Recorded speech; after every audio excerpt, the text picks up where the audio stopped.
Hello friends, welcome to our channel. இன்றைக்கி நம்ம பார்க்க போகிறது சூப்பர் ஹெல்தியான காட்டியான அரிசியில் செஞ்ச ஒரு பாயாசம் ரெசிபி தாங்க. அதுக்கு நான் அரிசிலேருந்து 3 டைம் நல்லா கழுவி ஃபேன் காற்றுல காய வச்சு எடுத்துக்கிட்டேங்க.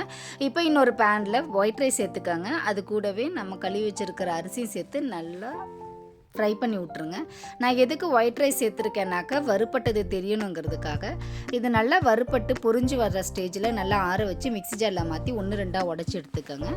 இப்போ உடச்ச அரிசியை நம்ம வேக வைக்கணுங்க. அதுக்கு நான் 2-3 டம்ளர் கிட்ட தண்ணி சேர்த்து நல்லா கொதிய வச்சு நல்லா அரிசியெல்லாம் நல்லா வெந்து தண்ணி சுண்டி வர ஸ்டேஜில் நான் நாட்டு சக்கரை சேர்த்துருக்கேங்க. உங்கள் வீட்டில் கருப்பட்டி இருந்துச்சுன்னா கருப்பட்டி சேர்த்துக்கோங்க, ரொம்ப டேஸ்ட்டாக இருக்கும், வேறு மாதிரி ஃப்ளேவர் கிடைக்குங்க. இப்போ இது கூடவே நான் 1 டம்ளர் அளவுக்கு நல்ல பசும்பால் நல்லா காய்ச்சி திக்கான பால் சேர்த்துருக்கேங்க. இதையும் சேர்த்து அது கூடவே கொஞ்சமாக ஏலக்காய் விட்டு சாப்பிட்டாக்கா ரொம்ப நல்லாயிருக்குங்க. ஸ்கூல் முடிஞ்சு வர குழந்தைங்களுக்கு இந்த பாயாசம் ரெசிபியை கொடுத்தீங்கன்னா ரொம்ப உடம்பும் நல்லா பலப்படுங்க, ரொம்ப ஹெல்த்தியாகவும் இருக்கும். நீங்களும் இந்த ரெசிபியை ட்ரை பண்ணி பாருங்கள். தேங்க்யூ ஃபார் வாட்சிங்.